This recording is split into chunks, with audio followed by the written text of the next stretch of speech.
안녕하십니까. 자, 이번 시간은 454페이지 재산세 납세 절차 들어갑니다. 첫 번째 1번 과세권자. 당연히 과세권자는 물건의 소재지, 과세기준일 현재 재산의 소재지 관할하는 시장, 군수, 구청장이 과세권자로 되어 있습니다. 그래서 시군세라고 하죠.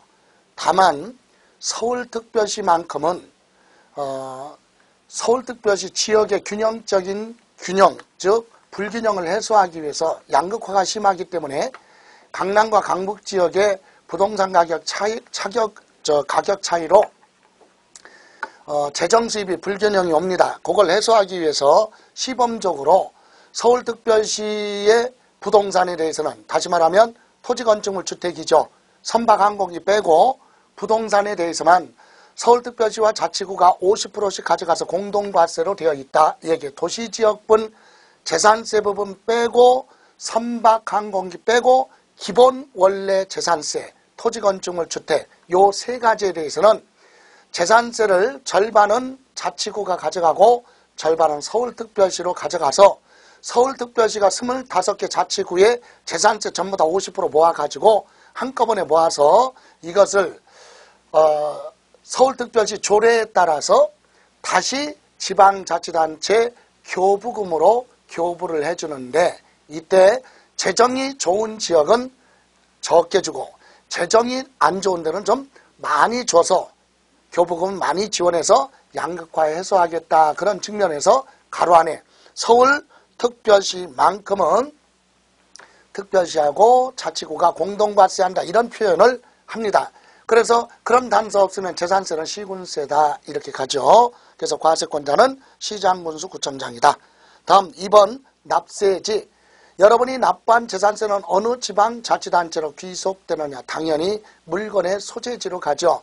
그래서 토지나 건축물, 주택은 부동산의 소재지, 시군구로 가고 선박은 선적항 소재지로 갑니다. 다만 선적항이 없는 선박은 정계장으로 가고 정계장이 불분명하다. 그런 선박은 선박의 소유자의 주소지로 갈 수도 있습니다. 그러나 거기까지는 기억하지 않더라도 선적항 소재지, 그리고 항공기는 정치장 소재지, 여기를 납세지로 하겠다. 다음 2번 과세기준일 및 징수. 그랬어요. 재산세는 6월 1일 기준으로 하죠. 그래서 6월 1일을 과세기준일. 그래서 과세기준일은 재산세 부과할 때 기준이 된다는 얘기예요. 과세 대상이냐 아니냐도 6월 1일 기준.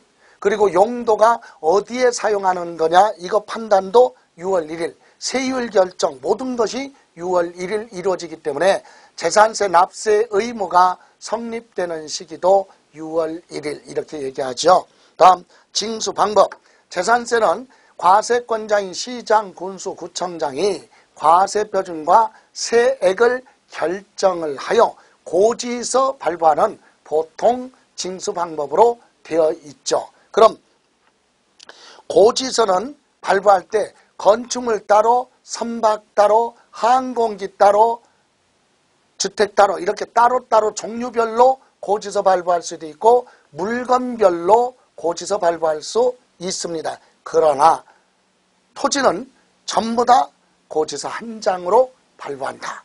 토지는 고지서 한 장이에요. 그래서 토지를 제외한 나머지 물건은 물건의 종류별로 고지서 발부할 수도 있고 아니면 과세 대상 물건별로 고지서 발부할 수 있다. 이 얘기는 예를 들어서 경기도 수원시에 아니면 안양시에 아니면 서울의 강남구에 예를 들어 강남구 안에 주택이 2개다. 그럼 강남구청장은 고지서 발부할 때 A라는 주택에 대해서 재산세 계산하고 B라는 주택에 대해서 재산세 계산해서 따로따로 고지서 발부할 수도 있고 합쳐서 고지서 한 장으로 발부할 수도 있다. 이것을 물건의 종류별로 아니면 물건별로 고지서 발부할 수 있습니다. 그러나 토지는 전부 다 묶어서 고지서 한 장. 요거 기억하시고 다음 장.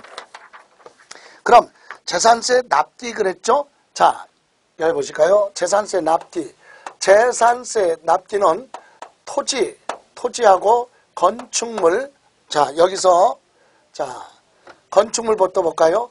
첫 번째 건축물, 그 다음에 선박, 그 다음에 항공기가 있어요. 요것은 7월 16일부터 7월 31일까지 내라 이렇게 고지서에 재산세 납부 기간이 되어 있고요.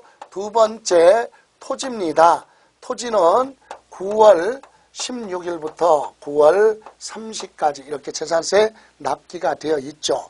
그런데 세 번째 주택이 있습니다. 주택. 이 주택은 건물하고 토지하고 합쳐서 재산세를 계산하기 때문에 재산세가 나오면 2분의 1은 재산세 2분의 1은 언제? 2분의 1은 7월달. 나머지 2분의 1은 9월달에. 그래서 주택은 재산세가 나오면 절반은 7월달, 절반은 9월달이다. 다만 이 주택도 산출세액이 10만원 이하다. 재산세를 계산했더니 주택이 10만원 이하일 때는 부담이 크지 않으니까 이것은 일시에 언제 한꺼번에 7월 16일부터 7월 31일까지 징수할 수 있다. 이 얘기입니다. 주택은 산출세액이 10만원 이하일 때는 따로따로 고지서 발부하지 말고 한꺼번에 7월 달에 고지서 발부하라 이 얘기입니다. 다음 이렇게 해서 이게 정기분이다 얘기예요. 정기분 이 얘기는 뭐예요? 매년 똑같다는 얘기예요. 특별한 사유 없으면 똑같아요. 그런데 수시분이 있습니다. 수시부과할 사유가 발생했을 경우에 한해서죠. 그래서 여러분 양가로 3번 나와 있죠. 455조 시장군수는 과세 대상의 누락 또는 위법 또는 착오 등으로 인하여 이미 부과한세액을 변경하게 되거나 아니면 수시부과 사유가 발생한 경우에는 수시부과할 사유 발생했을 때는 이 정기분 날짜가 되지 않았어도 수시로 부과할 수 있다. 이렇게 이해하시면 돼요. 이렇게 해서 재산세는 납기가 7월달하고 9월달이구나. 그런데 주택은 절반은 7월, 절반은 9월달이다. 이렇게 이해하시고 그럼 고지서에 기재된 날짜까지 재산세를 완납해야 되는데 이때 납부 기간까지 납부하지 않았을 때 늦게 납부하는 것만큼 연체이자가 붙죠. 그래서 연체이자 성격으로 붙는 걸 우리는 가산금이라고 합니다. 그래서 가산금은 납부 기한까지 납부하지 않았을 때 일반 가산금 3%가 있고요. 또 납부 기한 경과하고 매 1개월 지날 때마다 체납된 조세에 대해서 1000분의 12 그러니까 1.2%씩 60개월 동안 적용할 수 있는 중가산금이라는 것이 있죠. 무겁게 부과한다는 얘기죠. 다만 이때 중가산금 가산하여 적용할 수 있는 기간은 60개월을 초과할 수 없다 그랬고 이때 체납된 고지서 한 장당 국세는 100만 원이고 그리고 지방세는 30만 원 미만일 때 일반 가산금만 적용하지 중가산금은 적용하지 않습니다. 여기서 잠깐 가산금에 대해서 볼까요? 자, 만약에 건축물에 대한 재산세다. 건축물에 대한 재산세다 그러면 7월 16일부터 그죠? 7월 31일까지 내라 이렇게 되어 있고 토지의 경우에는 9월 16일부터 9월 30일까지 납부 기간이 기재되어 있겠죠. 이런 고지서를 발부합니다. 만약에 주택의 경우는 절반은 7월, 절반은 9월 이렇게 되어 있어요.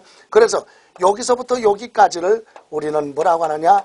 납부 기간이라고 합니다. 납부 기간. 그래서 납부 기간을 줄여서 납기 이렇게 얘기하고 세금 내야 될 재산세 될 첫날을 우리는 기한 개시일 이렇게 얘기하죠. 첫날을 개시일이라고 하고 세금 마지막 고지서에 기재된 날짜 요 날짜 내야 되는데 요 날을 뭐라고 하느냐 기한이라고 한다. 그래서 모든 세금 고지서는 납기 개시 5일 전이죠.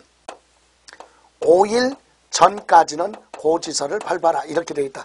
5일 전까지 고지서를 발부하면 5일이라는 기간 동안은 우편집배원에 의해서 납세 의무자한테 고지서가 송달되는 기간입니다. 자, 이렇게 되어 있어요. 근데 이때 납부한 세액이 100만 원의 고지세액이 나왔다. 재산세. 근데 이것을 7월 16일 이때까지 납부를 해야 돼요. 그런데 예를 들어서 여기서 잠깐 보면은요. 자, 토지라고 가정해 볼까요? 토지면 9월 며칠 30까지 납부를 해야 되는데 고지세액이 100만 원이죠. 이것을 납부할 수 없어서 만약에 내년 1월 10일 날 납부를 한다면 가산금, 중가산금 계산해 보면 이렇게 됩니다. 자, 요 기한까지 안 냈으니까 몇 프로예요? 3%가 붙죠. 그리고 1개월을 별도로 줍니다. 그러면 언제입니까? 10월 31일이죠. 10월 1일부터 10월 말까지 여기서 납부를 하면 3%만 붙어서 납부하면 되는데 이때 또 별도로 1개월 줬는데도 납부가 안 됐으면 1.2% 중가산금 적용합니다. 납부기한이 지나고 1개월 지날 때 또 한 달이면 언제입니까? 11월 30날 납부가 안 됐으면 1.2%로 갑니다. 또 1개월 지납니다. 그러면 12월 31일 날 또 납부가 안 되면 1.2%죠. 그 다음에 1월 며칠 30날 31일까지 납부를 하지 않으면 또 1.2%를 적용해야 되는데 1월 달에 납부를 했기 때문에 1월 달은 적용하지 않습니다. 1개월 단위니까. 그렇다면 기재된 고지서에 기재된 날짜까지 3%니까 3만 원 일반 가산금이 붙었고요. 1개월씩에서 100만 원에 곱하기 1.2%씩 곱하기 하나, 둘, 셋 3개월이니까 36,000원의 중가산금을 일반 가산금에 더해서 66,000원의 가산금이 붙습니다. 이렇게 해서 납부기한까지 완납하지 않으면 3%, 그리고 매 1개월 지날 때까지 안 내면 별도로 1.2%, 그래서 전체 몇 개월까지 60개월까지 적용할 수 있다. 이게 중가산금이다 이 얘기예요. 다음 5번에 보시면 소액징수 면제, 재산세는 고지서 발부합니다. 그러다 보니까 징수비용이 발생하는데 징수비용을 절감하기 위해서 고지서 한 장당 재산세는 2,000원 미만은 징수하지 않는다. 고지서 발부하지 않겠다. 그래서 우리 소액징수 면제 제도가 있죠. 구체적으로 징수할 세액이 2,000원 미만은 징수하지 않습니다. 다음 장에 보시면 456쪽에 보시면 456조 재산세 과세 대장의 양가로 1번 신고의 의무라고 나왔죠. 재산세는 과세 기준일 이전에 발생한 소유권 등 각종 변동 사유가 발생했으면 6월 1일부터 10일 이내 신고하라 이런 규정이 있죠. 확인합니다. 다음 각호에 해당하는 자는 과세 기준일로부터 중요한 건 10일 이내죠. 과세 기준일로부터 10일 이내 소재지 관할 시장 군수에게 증빙자료 갖춰서 제출 신고를 하라. 그럼 어떤 내용을 신고해야 되느냐? 1번 재산의 소유권의 변동이 있다. 그럼 신고하라. 근데 변동이 있는데도 불구하고 뭘 하지 않으면, 신고하지 않으면 공부상 소유자가 납세 의무자가 됩니다. 그런 불이익을 당하지 않으려면 공부상 소유자는 신고를 하라. 물론 소유권의 변동이 있다고 무조건 신고하라는 얘기는 아니죠. 소유권의 변동이 있는데 과세 기준일까지 등기가 됐으면 별도로 신고 안 해도 돼요. 근데 변동이 있는데도 불구하고 등기를 안 했다. 그럴 때는 신고를 하라 얘기예요. 또 종중재산인데 개인의 이름으로 등기되어 있는 자도 신고를 하라. 그러면 누구? 종중을 납세 의무자로 하고 신고가 없다면 공부상 소유자로 갑니다. 그런 불이익을 당하지 않으려면 과세 기준일로부터 10일 이내에 신고하라. 또 상속이 개시된 재산으로서 상속 등기도 없고 상속 등기가 없으면 소유자가 신고를 해야 됩니다. 과세 기준일로부터 10일 이내 누가 사망했고 누구누구가 남겨둔 재산은 누구누구가 상속을 받았다. 이렇게 신고를 해야 된다 얘기예요. 또 신탁법에 신탁재산은 수탁자 명의로 등기되어 있으니까 수탁자가 신고해야죠. 뭐라고?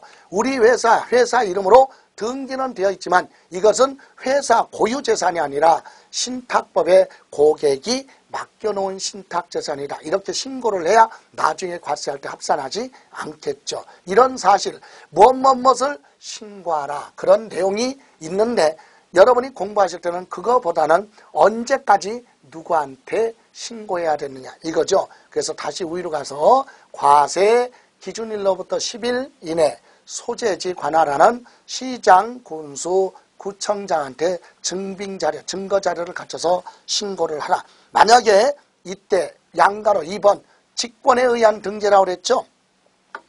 신고한 내용이 사실과 다르게 신고를 하거나 또는 변동이 있는데도 뭘 하지 않았어요. 신고를 하지 않았다면 시장 군수가 조사를 해서 직권으로 과세대장에 등재를 하고 등재된 내용으로 부가징수할 수 있다. 직권에 의해서 등재할 수 있다 얘기입니다. 다음 그 밑에 4번 세부담 상한이 있죠. 세부담 상한은 토지나 건축물, 부동산 중에 토지나 건축물은 갑자기 세부담이 크면 납세 의무자 입장에서는 부담이 크니까 체납될 수도 있고 체납되면 결과적으로 국가에서도 그만큼 손실이죠. 그래서 그걸 예방하기 위해서 재산세는 전년도 부과된 세액의 일정 비율을 초과할 수 없다라고 하는 세부담 상한 제도가 있죠. 그래서 토지, 건축물에 대해서는 전년도 부과된 세액의 100분의 160을 초과할 수 없다. 그러나 주택은 세부담을 더 줄여주기 위해서 공시가격이 3억 이하일 때는 100분의 110, 3억 초과 6억 이하일 때는 100분의 115, 그리고 6억을 초과하는 주택에 대해서는 100분의 135를 초과할 수 없도록 세부담 규정이 정해져 있습니다. 참고로 보시고 다음 5번 여러분 재산세 고지서에는 부과되는 부가세가 있고 병기세목이라는 게 있어요. 병기는 재산세 고지서 나갈 때 나란히 기재해서 나간다. 왜 나란히 기재하느냐. 별도로 재산세 따로 계산하고 별도로 지역자원시설세라고 하는 세금을 목적세를 별도로 세금을 계산을 하되 징수비용을 절감하기 위해서 재산세 납기하고 지역자원시설세 납기가 같다면 재산세 고지서에 나란히 기재해서 고지할 수도 있다. 고지하여야 한다. 그럼 틀려요. 강제 규정이 아니라 임의 규정이죠. 그래서 지역자원시설세와 재산세가 납기가 같으면 재산세 납세 고지서에 병기하여 고지할 수도 있다. 이게 병기 세목이라고 하고 부가세는 1+1이죠. 그래서 재산세 납부할 때 추가로 덤으로 붙는 세금 지방교육세가 있다. 그래서 지방교육세는 부가세고 지역자원시설세는 나란히 기재해서 나갈 수 있다. 그래서 병기세목이라고 합니다. 다음 이렇게 해서 재산세는요. 고지서에 기재된 날짜까지 무엇을 하라 납부를 하게 되면 됩니다. 그런데 문제는 납부 기한 내 금전으로 납부할 수 없는 경우 납세 의무자 납세 편의를 위해서 재산세는 지방세법에 유일하게 물납이라는 제도가 있고 물납 그리고 또 일정 기간 나눠서 납부할 수 있는 분할 납부 제도를 예외로 인정하고 있다 얘기예요. 그렇다면 여기서 자, 첫 번째 물납부터 보면은요. 물납은 첫 번째 요건 어떤 사람이 물납할 수 있느냐. 두 번째 물납 대상 어떤 걸로 물납을 대신할 수 있느냐. 그리고 물납 신청은 언제까지 하고 신청 들어오면 허가 여부를 언제까지 결정해 줄 거냐. 그리고 물납하는 대상의 물납 대상 자산의 평가 어떤 가격으로 물납하는 부동산을 평가할 것이냐. 이렇게 5가지를 요약해 봅니다. 그러면 개요 보시면 물납 지방자치단체 장은 재산세 납부할 세액이 1,000만 원을 초과하는 경우 납세 의무자의 신청을 받아서 관할 구역 내 소재하는 부동산에 한하여 물납을 허가할 수 있다. 것도 있다 그렇게 되어 있어요. 이미 나왔습니다. 요건은 납부세액이에요. 납부할 세액이죠. 재산세 납부할 세액이 고지서 한 매당 얼마다 1,000만 원을 부하라 초과하라. 1,000만 원 초과할 때 물납을 신청할 수 있다. 그럼 이때 물납 대상은 뭘로 하느냐? 관할구역입니다. 관할구역. 예를 들어 재산세가 강남구청에 있는 부동산에 대해서 강남구청장이 고지서 발부가 됐다면 강남관의 부동산으로만 물납을 신청할 수 있다. 만약에 안양시 시장한테 고지서가 나왔다면 안양시 관할구역에 있는 부동산으로만 물납할 수 있다. 이게 관할구역이죠. 시군세니까. 그래서 관할구역 내 소재하는 뭘로 부동산으로 물납할 수 있다. 그럼 신청은 언제까지 해야 되느냐? 그래서 다음 장에 보시면 물납 신청 및 허가 457쪽 1번 나왔죠? 거기서는 첫 번째 줄 납부 기한이에요.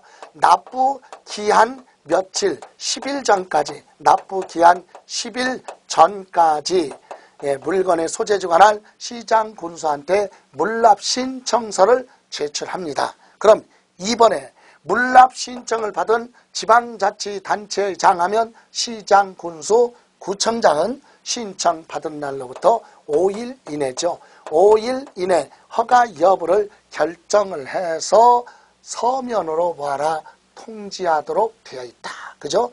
신청받은 날로부터 시장 군수는 5일 이내 허가 여부를 결정해서 서면으로 뭐하라 통지하라. 다음 양가로 3번 물납허가 부동산의 평가는 첫 번째 줄 과세 기준이래요. 과세 기준일 현재의 과세 기준일 현재 뭘로 하겠다? 시가로 평가하겠다. 시가라고 하는 것은 이러이러한 가격이 있으면 시가로 봅니다. 과세 기준일 전 과세 기준일 전 3개월 과세 기준일로부터 전 6개월부터 과세 기준일 현재까지의 공매, 경매, 수용, 감정 가격이 있으면 그런 가격을 시가로 보고 그런 가격이 없다면 시가 표준액으로 하겠다. 토지는 개별 공시지가, 주택은 개별 주택가격, 공동주택가격으로 평가를 하겠다. 이걸 우리는 시가라고 합니다. 이렇게 해서 물납이 있고요. 또 하나 분할납부가 있죠. 분할납부. 이것도 어떤 사람이 분할납부 할 수 있는 요건이 있느냐. 그리고 언제까지 분할납부할 수 있느냐. 이것이 문제가 되죠. 자, 그리고 신청은 분할납부 신청은 언제까지 해야 되느냐 이 얘기입니다. 그래서 요건 보시면 다음 장에 458쪽에 보시면 분납이라고 나왔죠. 개요.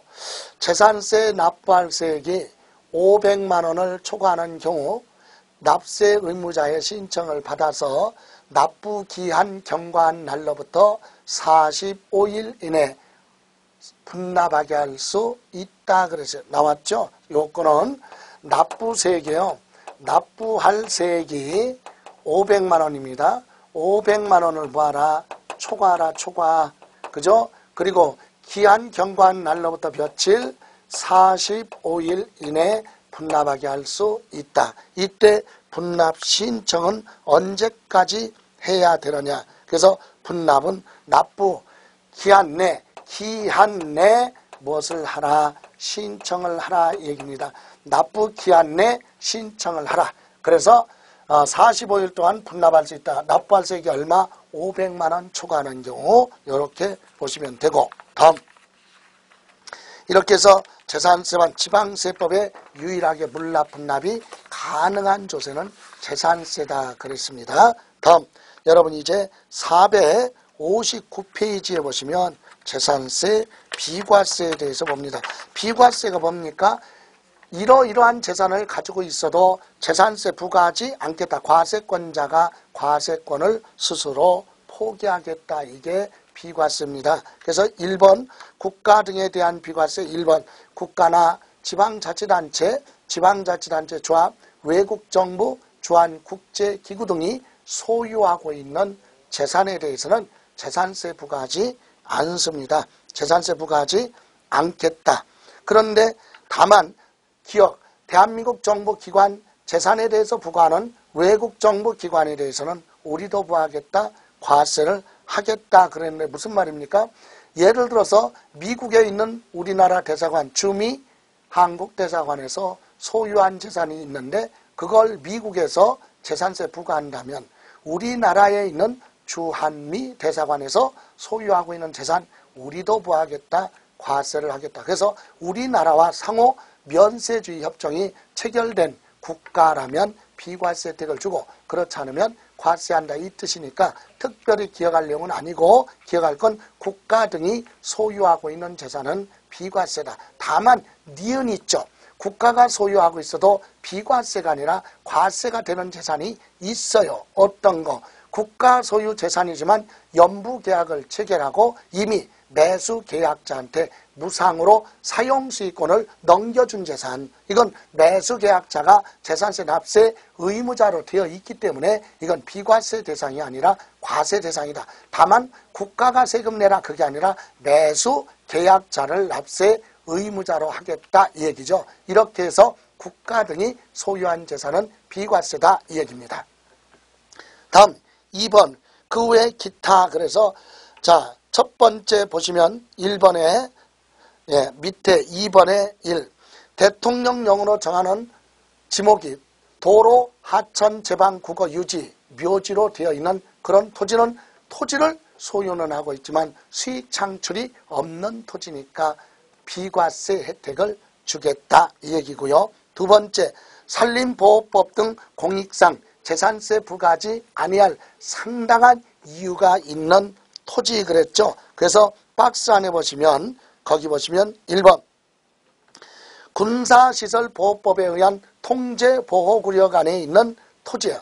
통제보호구역 안에 있는 그러니까 군사시설보호법에 의한 통제보호구역 하면 민간인 출입할 수 없는 지역 즉 민통선 지역이라고 하죠. 그런 지역의 토지에 대해서는 사용수익이 제한되어 있으니까 비과세 혜택을 주겠다. 다만 이런 지역 안에서도 실제로 특정인이 허가받고 사용하고 있는 농사 짓고 있는 전, 답, 과수원, 대지 이렇게 사용수익하고 있는 거죠. 실제로 전답으로 사용하고 있거나 과수원으로 또는 뭡니까? 주택에 부속된 토지, 대지로 이용하고 있는 토지라면 그건 재산세를 부과하겠다. 그것을 제외한 토지가 비과세입니다. 다음 2번에 보시면 산림법에 의해서 지정된 채종림, 묘목이나 씨앗 종자를 얻기 위해서 심어놓은 임야 또는 시험림, 연구활동 등에 이용하고 있는 그런 임야를 가지고 있다면 이건 보다 비과세 혜택을 주겠다. 또 자연공원법에 의해서 자연 보존지구 안에 있는 임야, 자연을 보존해야 되기 때문에 그런 지역의 임야는 소유자가 사용수익이 아예 제한되어 있죠. 그래서 불이익을 당하고 있으니까 재산세 부과하지 않겠다. 그래서 자연공원법에 의해서 지정된 자연보존지구 안에 있는 임야 또는 백두대간 보호구역으로 지정된 지역 안에 임야 소유자한테도 비과세 혜택을 주겠다. 다음 그 밑에 3번 건축물입니다. 다만 과세 기준일 현재 존속기간이 1년을 초과하지 않는 임시 건축물을 소유하고 있다면 비과세 혜택을 주겠다. 없어질 거니까. 다만 1년을 초과하지 않는 임시 건축물은 비과세지만 그 임시 건축물이라 할지라도 사치성 재산이라면 과세를 합니다. 이따가 또 설명 뒤에서 이어질 겁니다. 그래서 임시 건축물은 과세하지 않는다. 다음 4번 선박을 소유는 하고 있어요. 선박을 소유하고 있는데 이러이러한 선박은 소유는 하고 있지만 수익 창출이 안 되니까 돈 버는 게 없으니까 재산세 부과하지 않겠다라고 하는 선박이 있죠. 그래서 비상재해 구조용으로 이용하고 있거나 즉 재난구조용에 이용하고 있거나 성과 섬, 강과 강 사이에 무상으로 무료로 이용되고 있는 무료 도선용으로 사용되고 있는 선박 그리고 본선에 딸려있는 부선이나 또는 선교 구성령이라고 하죠. 선박에 지휘할 수 있는 장소로 이용되고 있는 그런 선박 등은 비과세 혜택을 주겠다 얘기입니다. 다음에 마지막으로 5번에 행정관청으로부터 철거, 명령 등의 행정처분을 받은 그런 건축물은 과세하지 않습니다. 그런데 이때 건축물의 일부분만 철거 명령을 받았다면 그럼 철거 명령 받지 아니한 부분은 사용수익할 수 있으니까 그 부분은 과세가 되겠죠. 이렇게 해서 이러이러한 데 사용하겠다 그래서 비과세 혜택을 주는 것은 정리하면 국가 등이 소유한 거 비과세고, 그죠? 그 다음에 그 밑에 보시면 이번에 기타 자산 비과세 다시 가서 459쪽에 보시면 자, 비과세인데 이러이러한 경우는 과세하는 경우 있다. 아까 대통령령으로 정하는 도로, 하천, 제방, 국어, 사적지, 묘지 이런 거 비과세라고 그랬어요. 그리고 각종 법률에 따라 묶여져 있는 지역의 임야도 비과세, 존속기간이 1년을 초과하지 않는 임시건축물도 비과세, 그죠? 무료 도선용으로 사용하는 선박 등도 수익 창출이 없으니까 비과세라고 그랬는데 다만 이러이러한 경우는 그런 경우라도 과세를 하겠다. 그래서 459페이지 2번에 동그라미 3번 다시 가서 가로 안에 첫 번째 줄 가로 안에 있죠. 사치성 재산이라면 과세한다. 임시건축물이라도 사치성 재산이라면 과세를 하겠다. 또 하나 두 번째 줄 수익사업에 사용하는 경우는 뭐합니까? 과세를 하겠다. 영리를 목적으로 하는 수익사업에 사용한다면 과세를 하겠다. 그리고 두 번째 줄 끝에 선박, 무료 도선용 이렇게 무료로 사용되고 있는 건 과세하지 않지만 만약에 대가 받고 유료로 사용한다면 그것은 과세를 하겠다 이 얘기입니다. 이해가십니까? 그래서 사치성 재산은 임시건축물이라도 과세를 한다. 무료로 사용하는 게 아니라 유료로 사용하는 경우도 과세한다. 고유업무 목적사업에 사용하는 건 비과세 혜택을 주지만 수익사업에 사용한다면 그 부분은 과세를 하겠다 얘기입니다. 이렇게 해서 재산세 부분에 이제 다음 시간에 과세 대상 토지를 어디에 이용하고 있을 때 종합합산 대상 토지고 어디에 이용할 때 별도합산 대상 토지고 분리과세 대상 토지는 어떤 토지가 있느냐 이 부분은 다음 시간에 마지막 시간에 정리하기로 하고 오늘 여기까지 정리하는 걸로 하겠습니다. 고생하셨습니다.